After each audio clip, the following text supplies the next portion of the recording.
IREM TV, merci à tous les abonnés de cette web TV. Merci à tous les militants de la paix et merci à tous nos sponsors. Un grand bonjour à toi, mon ami, mon frère, Destin Loubaki. Salut à toi. Je dis aussi un grand bonjour à notre président, le président de tous les réfugiés du Mali, le président M. Patrice Mvouama. Merci, un grand bonjour à toi, mon frère. N'ayez pas un choqueur, mais il faut avoir la patience. Ne donne pas à 100%, mais il faut donner à 90%. Vous voulez rendre service à quelqu'un, c'est bien bon, mais ne lui rendez pas service à 100%, il faut lui rendre service à 90%. Même les créateurs, ils demandent la dîme, 1/10 à ces créatures. Dieu nous demande 1/10 par rapport à ce qu'il nous donne. Il faut donner 1/10. Même si vous voulez rendre service à quelqu'un, il faut lui faire participer aussi. Il doit savoir la souffrance qui est dans l'exercice. Vous voulez aider quelqu'un, c'est bien bon, mais il faut lui aider à 90% pour que lui aussi il puisse participer. Les 10% c'est pour lui. Ça c'est les règles. Si vous rendez quelqu'un service à 100%, il ne va pas comprendre la souffrance et la douleur de la chose. Il ne va pas prendre ça au sérieux. Mais il faut lui faire participer pour qu'il puisse prendre la chose au sérieux. Regarde dans les ONG, lorsque vous demandez un micro-projet ou un financement dans une ONG, ils acceptent, mais à savoir que toi aussi, tu dois contribuer. Si vous faites une demande de 500 000, il ne va pas vous donner 500 000. Il va vous donner 450 000. Et les 50 000, c'est toi qui dois les contribuer. C'est comme ça. C'est ta part.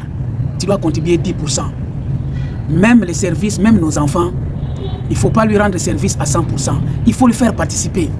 Pourquoi nos mamans, lorsqu'on grandissait, nous demandaient aussi de laver les assiettes. Laver les assiettes. Ils nous apprenaient aussi à laver notre tenue de l'école. Maman, je suis fatigué, tu vas laver les assiettes. La maman prépare ce qu'on va manger, mais il te fait aussi participer. Tu dois laver les assiettes pour participer. C'est les règles du jeu, c'est normal. C'est ce qui est bien. Il faut faire participer aussi la personne. Tu fais confiance à un ami ou à un proche, c'est bien bon. Mais garde les 10%. C'est pour ta protection. C'est ta part de protection. Tu lui fais confiance, mais ne lui fais pas confiance à 100%. Les 10% c'est pour toi. Ça fait partie de ta protection. Comme on dit, la confiance n'exclut pas les contrôles. Les malades passent au scanner pour voir ce qui se cache au-dedans de lui. Il souffre. Il souffre, la maladie ne se voit pas.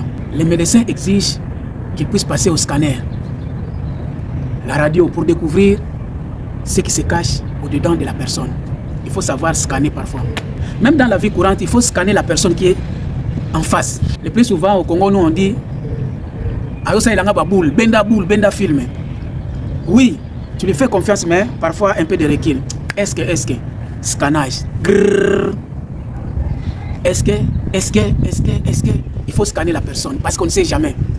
Ne soyez pas aveuglés par la gentillesse. La gentillesse, c'est comme les masques. C'est les masques que les gens utilisent pour aveugler, pour avoir ta confiance. Oui, c'est quelqu'un de gentil. Oui. Mais son cœur, est-ce que c'est gentil aussi? Il faut scanner. Regarde les papayes. Quand tu regardes les papayes, c'est joli, c'est beau à voir. Mais lorsque vous allez ouvrir dedans, c'est plein de graines noires. Regarde les tombeaux, c'est joli, bien carrelé, il y a des carreaux partout. Mais dedans, au-dedans du tombeau, c'est horrible. L'intérieur et l'extérieur n'est pas pareil. Même à l'aéroport, tu viens voyager, tu viens avec ton passeport.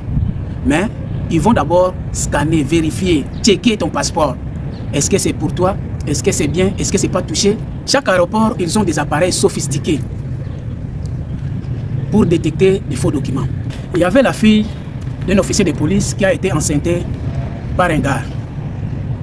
Et le monsieur faisait comment? Le monsieur se faisait passer comme si elle était une fille aussi.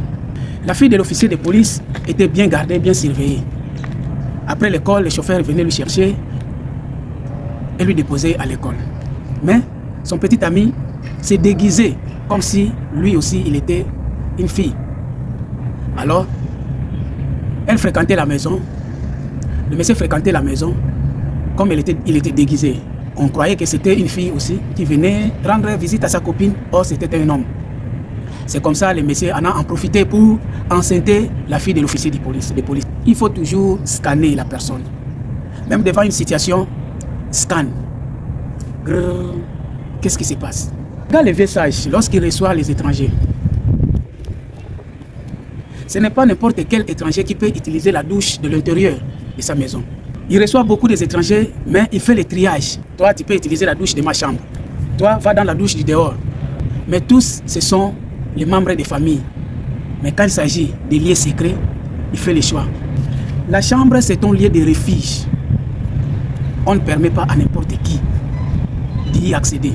Les gens du dehors, les voisins, les gens du dehors, les voisins peuvent entrer dans ta chambre en cas de problème. En cas de maladie, tu es malade, ils peuvent venir te rendre visite, tu n'arrives plus à bouger ou à se lever.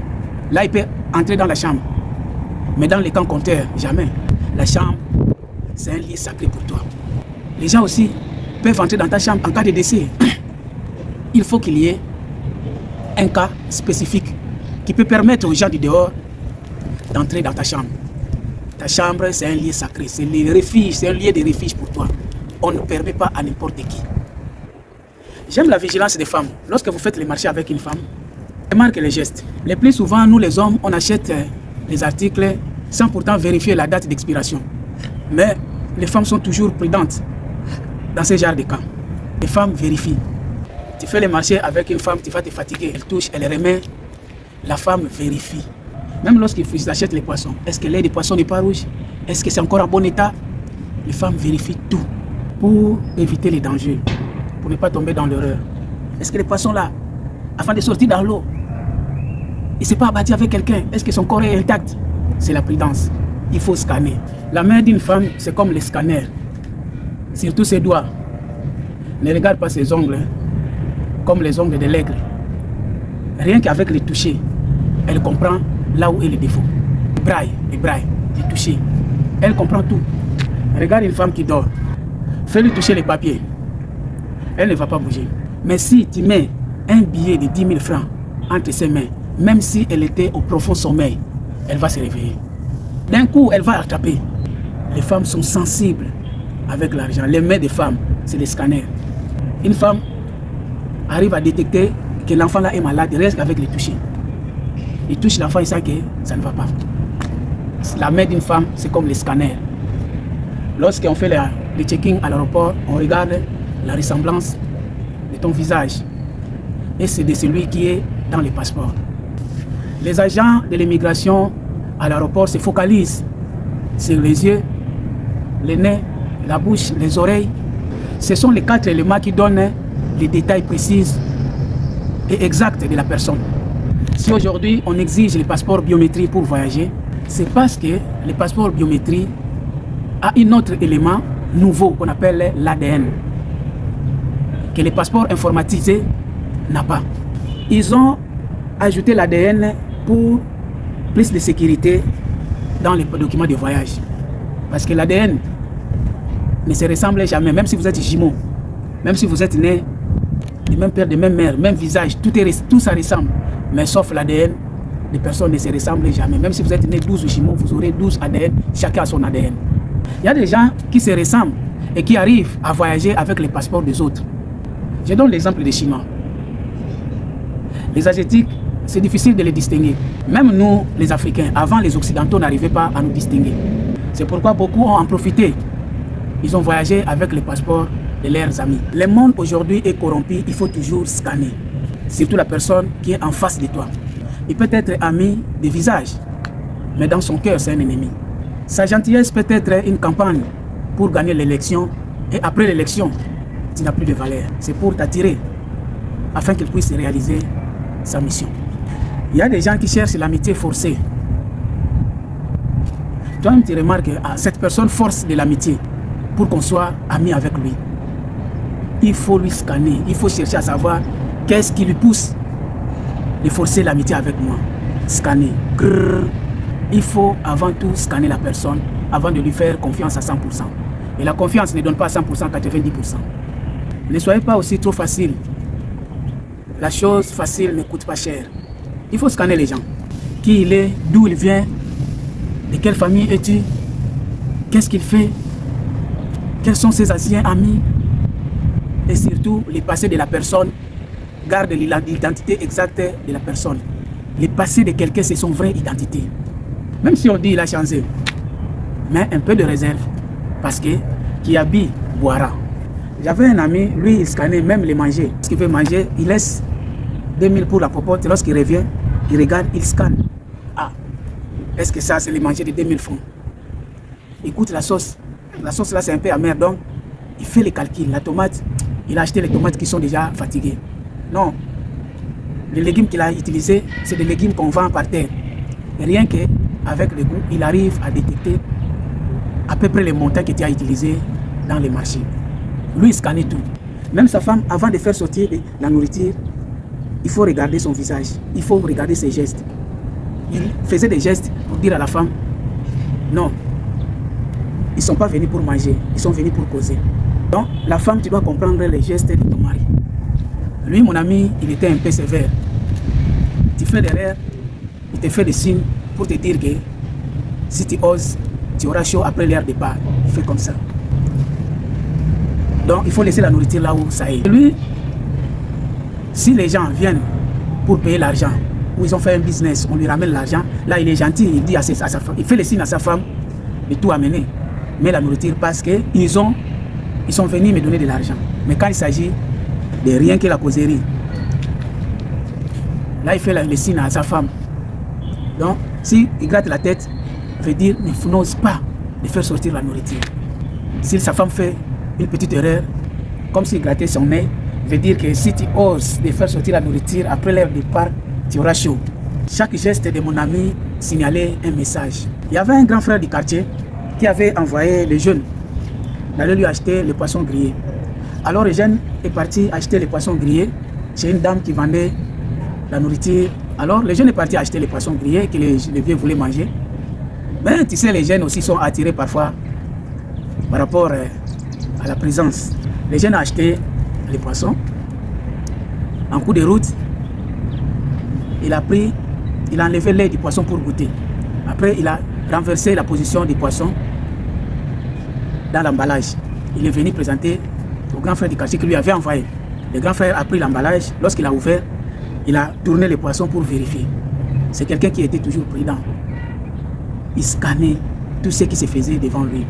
Il tourne les poissons, il regarde. Ah, comment les poissons là? Un côté il y a l'ail, de l'autre côté il n'y a pas l'ail. Il dit au petit, tu as acheté où? Il dit, là où tu m'avais envoyé. Il dit, ah, regarde, il n'y a pas. L'autre côté il n'y a pas l'ail, va remettre. Le petit était entre les marteaux et l'enclume, devant un fait accompli. Parce qu'il avait déjà bouffé l'ail du poisson.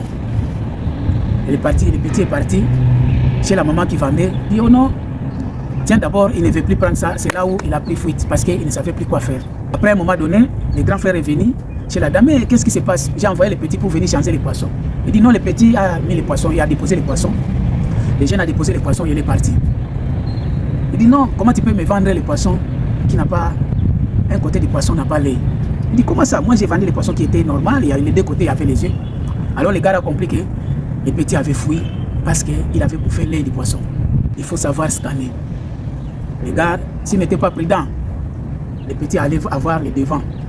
Le petit allait lui devancer par rapport à cette histoire de poisson. Il faut toujours scanner. Est-ce que cette personne a un bon témoignage? Est-ce que cette personne, c'est quelqu'un de bien? Il faut scanner la personne. On ne sait jamais. Merci, c'était le conseil du jour avec Maxime, le génie congolais. On est ensemble. Ciao.